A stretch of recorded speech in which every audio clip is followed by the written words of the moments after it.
Bun venit la o nouă ediție a emisiunii Ziua se apropie. Vom urmări astăzi un interviu realizat de colegii noștri de la Christians for Israel cu Mansor Ashkar, un druz israelian care va oferi o perspectivă interesantă și rară asupra realității din Siria. De la căderea regimului Assad în Siria, situația a devenit din ce în ce mai haotică, iar pentru minoritățile țării periculos de gravă. Aplicarea legii Sharia a făcut aproape imposibil pentru comunitățile non-musulmane să-și practice liber religia. Druzii și creștinii, în special, se luptă sub o presiune imensă doar pentru a supraviețui. Mansor Ashkar, un druz israelian cu legături strânse cu comunitățile druze atât în Siria cât și în Israel și fost ofițer al forțelor speciale, oferă nu doar o experiență directă, ci și o perspectivă rară și oportună asupra realităților care se desfășoară în Siria chiar acum. Vizionare plăcută! Today we have a special guest with us, Mansor Ashkar. Mansor is a Druz, has been living in Israel, even an officer I recall from the special forces in Israel, presently residing with his family in Berlin, Germany. And we would like to talk with Mansor about the situation of the Druze both in Israel and what we hear on the news in Syria. Welcome, Mansor, and maybe you can add to my introduction of you. Who are we talking to? Thank you so much, sir. It's a pleasure to be here and to see you guys again. Just like you said, I'm a Druz, I'm an Israeli. I was born and raised in Israel. I grew up among the whole culture of Israel, which is the Jews, the Christians, the born-again Christians, the Muslims, the Arabs, the Cherkess, the Bedouins, you know, this whole psifas, we call it, in Israel. I served my duty like many other Israelis. I gave my time to protect this country, and I was also in the special forces and an officer in the IDF for all in all 9 years, I would say, on the defense and on the offense. And I got to know the whole kind of conflict from inside out. Further, when I finished my service, when I took a break from my service, I went and I walked the land of Israel. I did the Israel Trail, inspired by a Dutch man. Maybe you know him. His name is John Pex. I know him. Yeah, so I was in their church in Eilat, and I was a young officer in the army, and then I saw that they just walked all of Israel by foot, and there were 60. And I said, if they do that at the age of 60, who am I not to do that? And I decided that I want to get to know the land even better, so I took book of history and the Bible in one hand, and I went with some friends, and we walked and we read everything that happened, or whatever we could read, what happened, where it happened, to have it more visual in our eyes.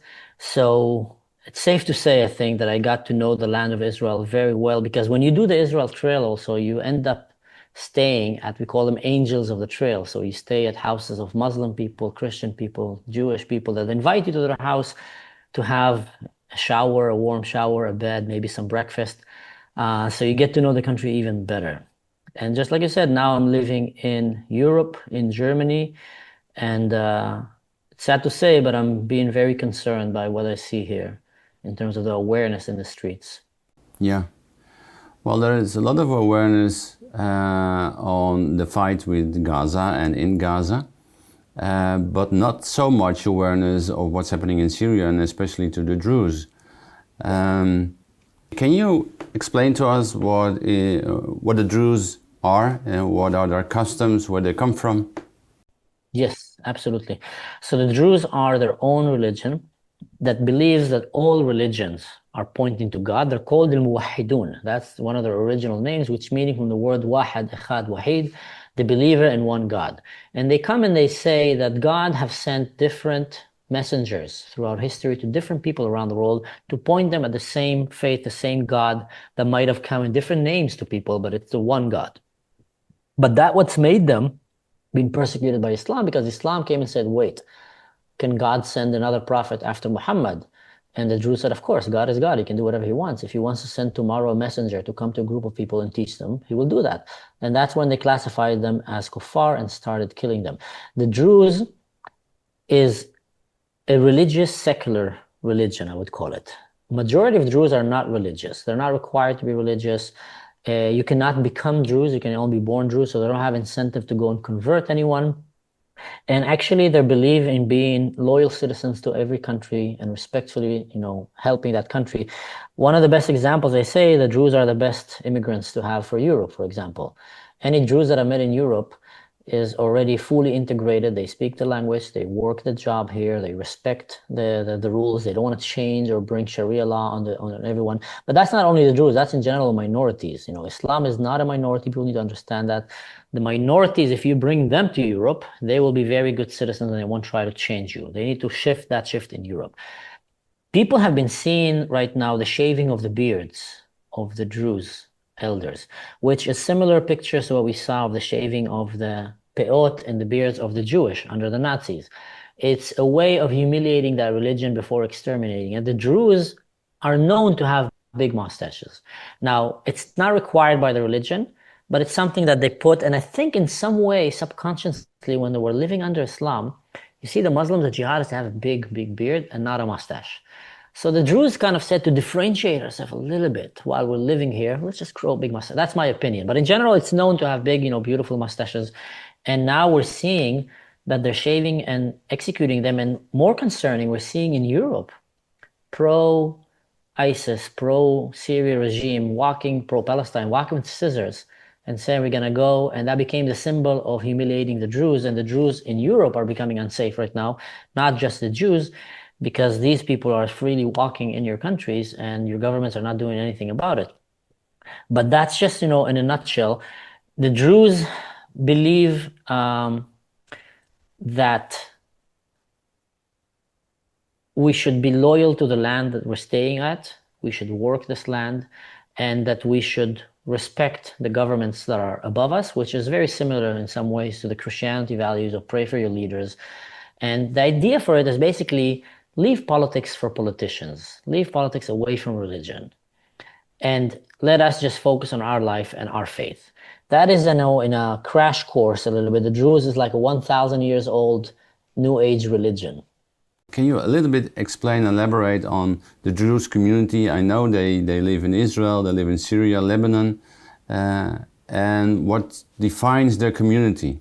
What makes them, I think many people think they are Arabs or are Muslim sect, but maybe you can elaborate a little bit on that.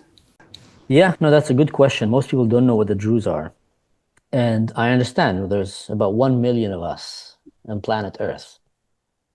And the majority of the Druze live in Syria, around 600,000, let's say. Then in Lebanon, 200,000 to 300,000. Then in Israel, 150. And then the rest is some in Europe, some in Venezuela, some in the US. The Druze is a secretive religion that see themselves as descended from Jethro, from the times of the Bible, the father-in-law of Moses, the father of Zipporah. And they see themselves as a different religion. They're not Islam. They're a different religion.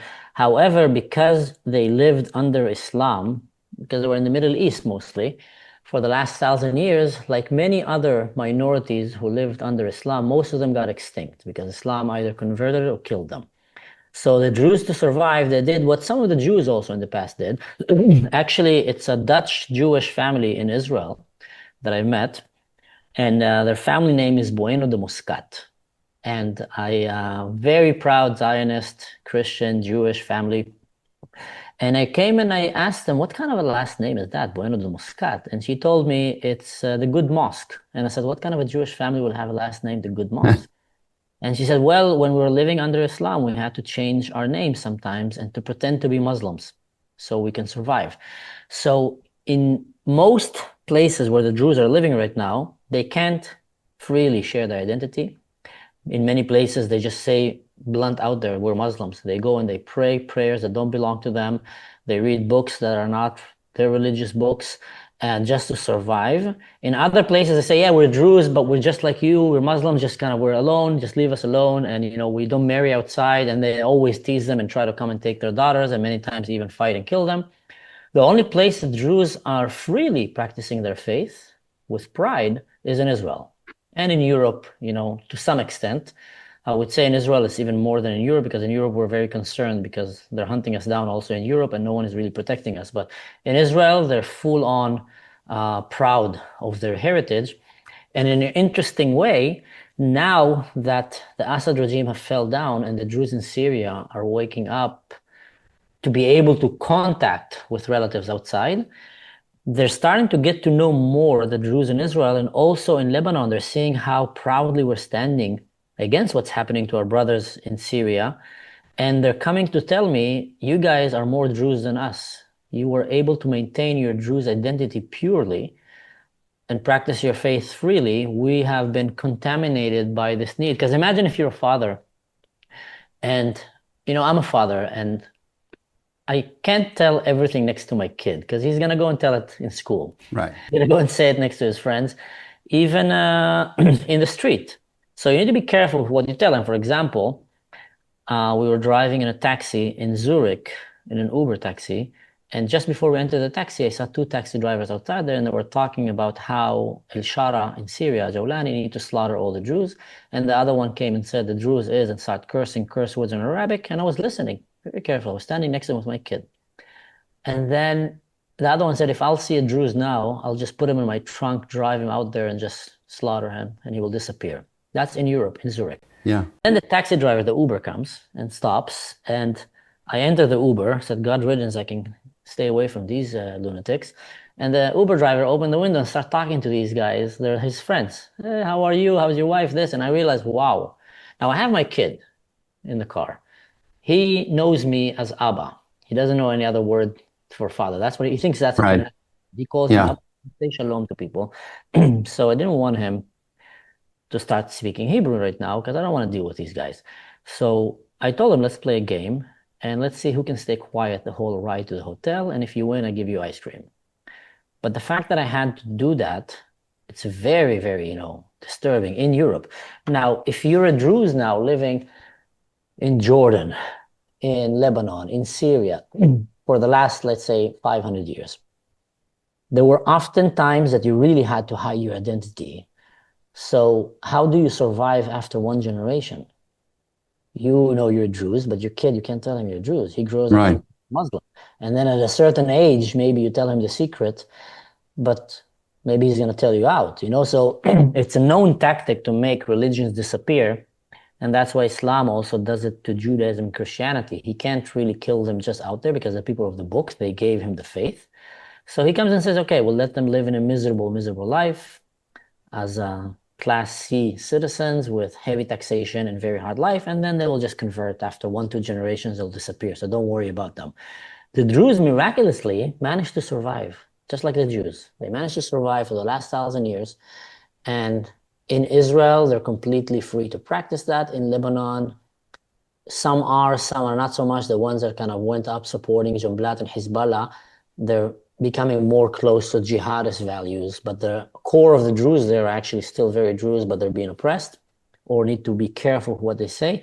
In Syria, there is a full-scale massacre that is happening on the Druze, on the Christians, on the Alawites, basically on anyone who's not a Muslim. The only difference between the Druze and the rest is that the Druze are the only ones that still did not bend the knee and succumb to Sharia law.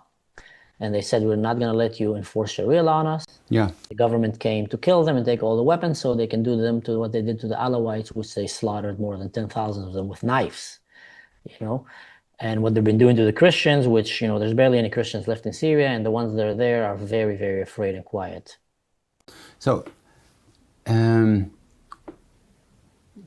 media is talking that there was a fight between Bedouins and between Druze, and then the Syrian, no, not the Syrian army, but the rebel army who is now ruling Syria came to put the two groups apart, to stop the fighting. But, we did get in the news that they did take a side and also were doing the slaughtering, even killing people in a hospital. Not take a side. They were the side. Okay. They are the side. They didn't take a side. The government in Syria people need to understand that once and for all. Syria has been run right now by ISIS and Al-Qaeda. Period. Stop.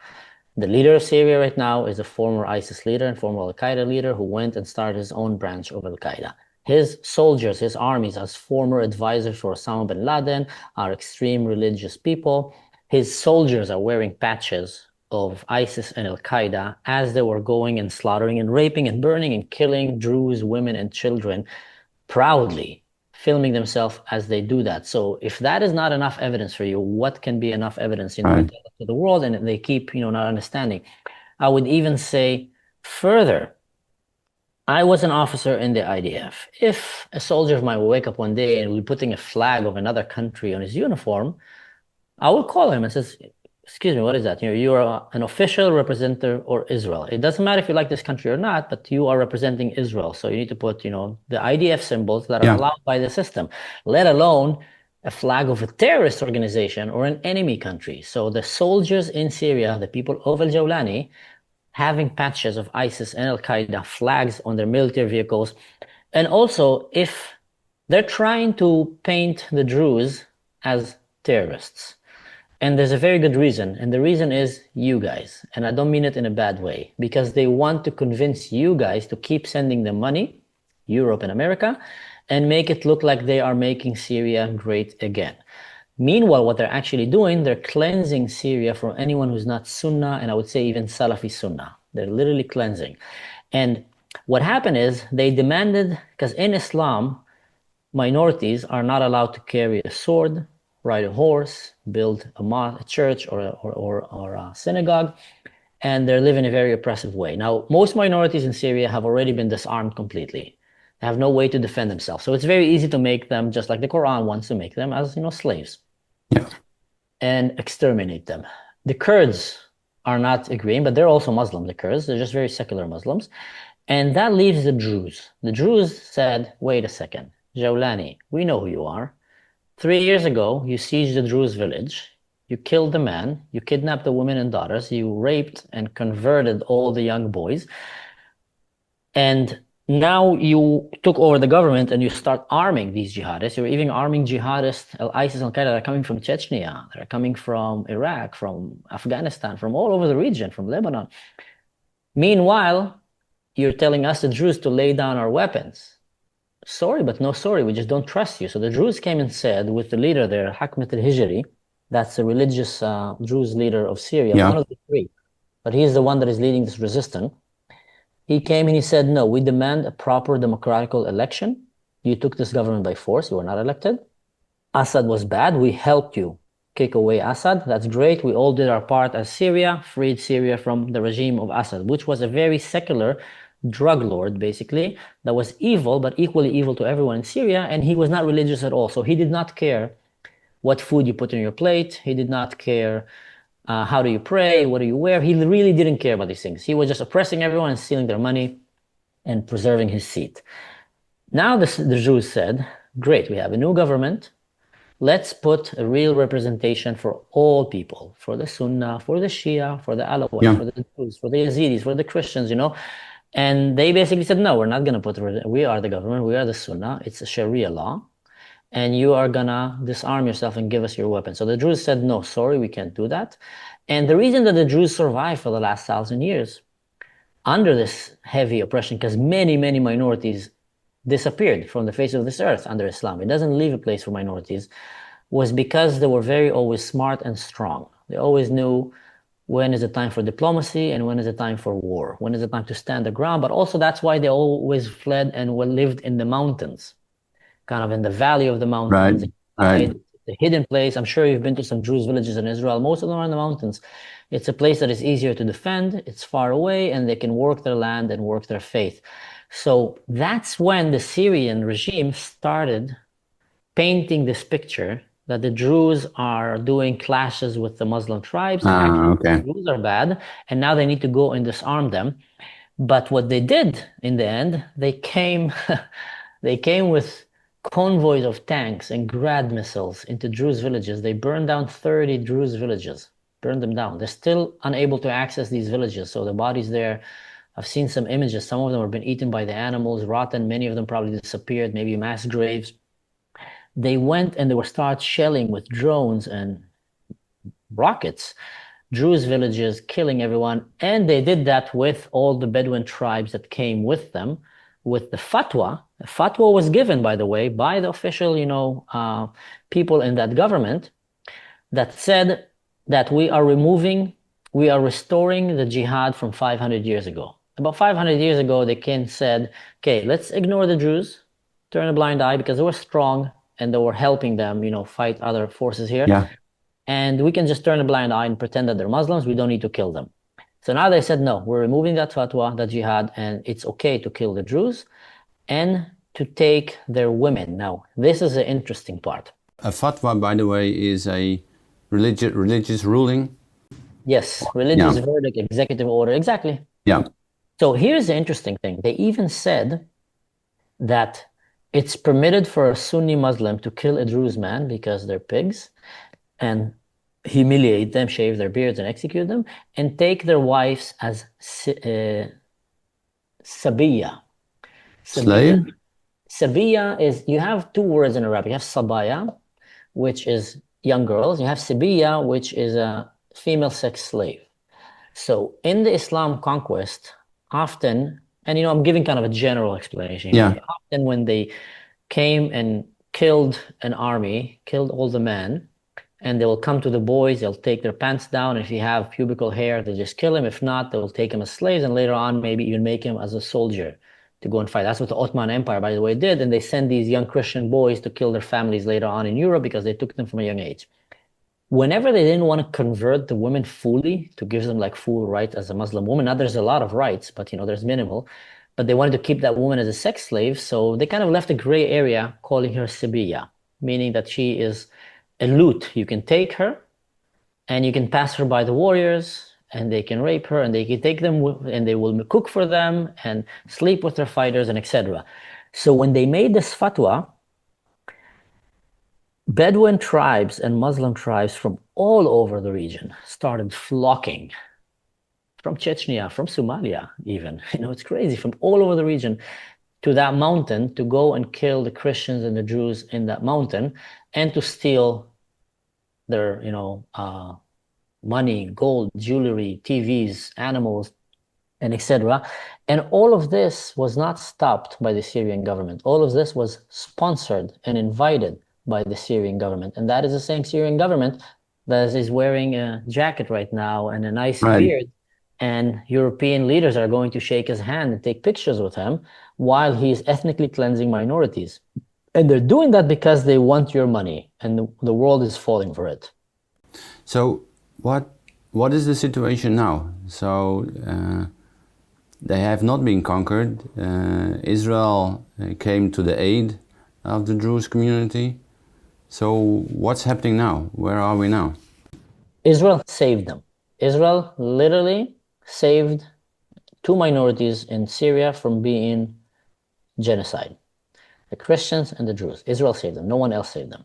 So I think the only practical solution for Syria that is ethical is to actually let Syria be divided into these groups where people can live as they want and freely practice their faith. Muslims in the center, let them play their own religion. Kurds, let them be Kurds. Druze, let them be Kurds. Alawites, Yazidis, Ismailis, all these different minorities there. That I think is the best and the ultimate solution, and I really hope that it will be pushed on. But the only problem is that these minorities don't have money. And that's why you don't see world leaders talking about them. They're not rich, they don't have money, they're not going to give anyone $100 billion or a private jet, and that makes life very hard for them. So I really hope that world leaders will come and say, you know what, that's going to be my legacy. I'm going to do the right. I'm going to remember as one who, thanks to me and to my administration, the minorities in Syria will have a peaceful life for the next 100 years. I will really hope to find a leader that will rise. Yeah. Well, thank you so much for explaining to us what the situation in Syria, because I think most people were kind of happy then when Assad moved away, but didn't turn out. It didn't turn out that a new government took over with all of a sudden gave freedom to all the people in Syria. So you really gave us an explanation and a good view of what's happening on the ground. Thank you so much. I think we started this conversation by you telling me that you visited John Paxson a lot, and we know that John Paxson loves the Lord and also the Prince of Peace. If we look to the world, then we can be really shaken and uncertain what will happen, but we will also pray to the Prince of Peace that he will come and give us all peace and rule in our heart, reign in our heart. Amen. Thank you so much again for our talk, for our conversation, for all the information you share with us. And I do hope our viewers can really appreciate and have a clearer understanding of what is happening both in Israel and in the Druze community in Syria. Thank you again. Thank you so much.